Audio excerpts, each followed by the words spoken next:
नरेंद्र मोदी को अब ना तो नीतीश की जरूरत है और ना ही नायडू की जरूरत है। नीतीश पहले ही पैदल हो चुके हैं और नायडू न्यूट्रल हो चुके हैं, क्योंकि भारतीय जनता पार्टी ने ऐसा दांव चला है कि अब नीतीश और नायडू अपनी बैसाखी का जोर नहीं दिखा पा रहे।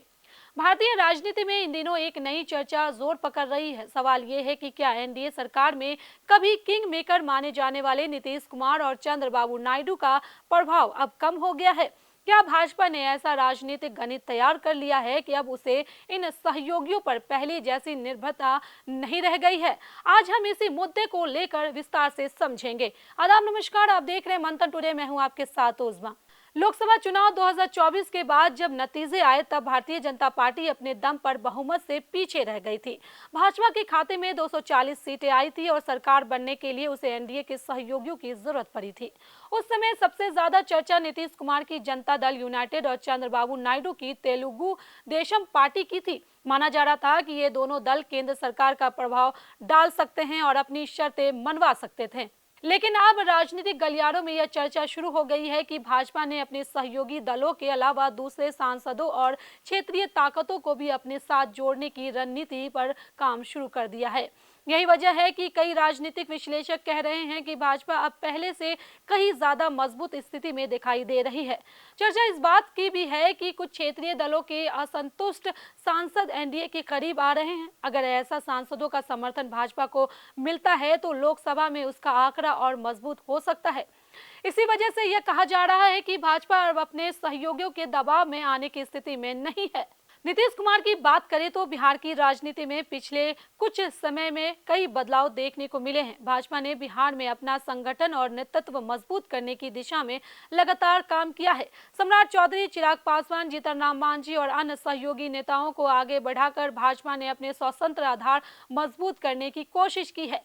यही कारण है कि कई लोग मानते हैं कि बिहार में भाजपा अब पहले की तुलना में ज्यादा आत्मविश्वास के साथ राजनीति कर रही है। वहीं दूसरी तरफ चंद्रबाबू नायडू भी केंद्र सरकार के महत्वपूर्ण सहयोगी बने हुए हैं, लेकिन पिछले कुछ महीनों में उन्होंने केंद्र सरकार के खिलाफ किसी बड़े टकराव का रास्ता नहीं अपनाया है। चाहे परिसीमन यानी डिलिमिटेशन का मुद्दा हो या राज्य के अधिकारों का सवाल, नायडू अपनी बात जरूर रखते हैं, लेकिन गठबंधन की मर्यादा के भीतर। राजनीतिक जानकारों का मानना है कि भाजपा की रणनीति केवल सरकार चलाने तक सीमित नहीं है।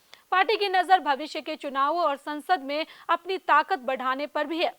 इसी कारण यह लगातार नई सहयोगी को जोड़ने और विपक्षी दलों में असंतोष का लाभ उठाने की कोशिश कर रही है। हालांकि यहाँ एक बात समझना जरूरी है कि भारतीय राजनीति केवल नंबर गेम से नहीं चलती। संसद में बहुमत जरूरी होता है, लेकिन गठबंधन राजनीति में सहयोगियों का महत्व हमेशा बना रहता है। नीतीश कुमार और चंद्रबाबू नायडू जैसे नेता अपने अपने राज्यों में मजबूत जनाधार रखते हैं और एनडीए के लिए उनकी राजनीतिक उपयोगिता को पूरी तरह नजरअंदाज नहीं किया जा सकता।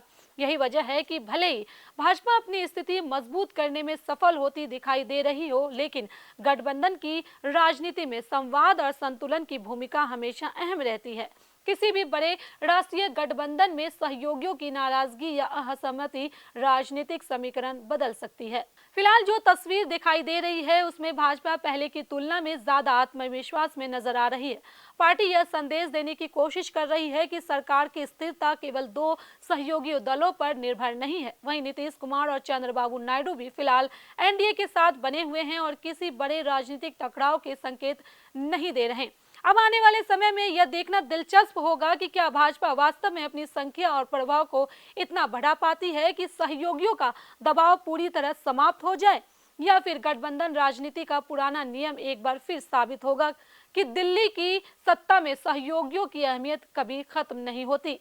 इस पूरे मुद्दे पर आपकी क्या है राय? क्या भाजपा अब नीतीश कुमार और चंद्रबाबू नायडू पर निर्भर नहीं रहेगी, या फिर गठबंधन की राजनीति में उनकी भूमिका अभी भी उतनी ही महत्वपूर्ण है? अपनी राय कमेंट बॉक्स में हमें जरूर बताएं। चलिए फिलहाल के लिए बस इतना ही। देश दुनिया की ऐसी तमाम बड़ी खबरों के लिए बने रहे मंथन टुडे के साथ। साथ ही हमारे चैनल को लाइक करें, सब्सक्राइब करें, फॉलो करें और निष्पक्ष पत्रकारिता देखना है तो देखते रहे मंथन टुडे। बहुत बहुत शुक्रिया।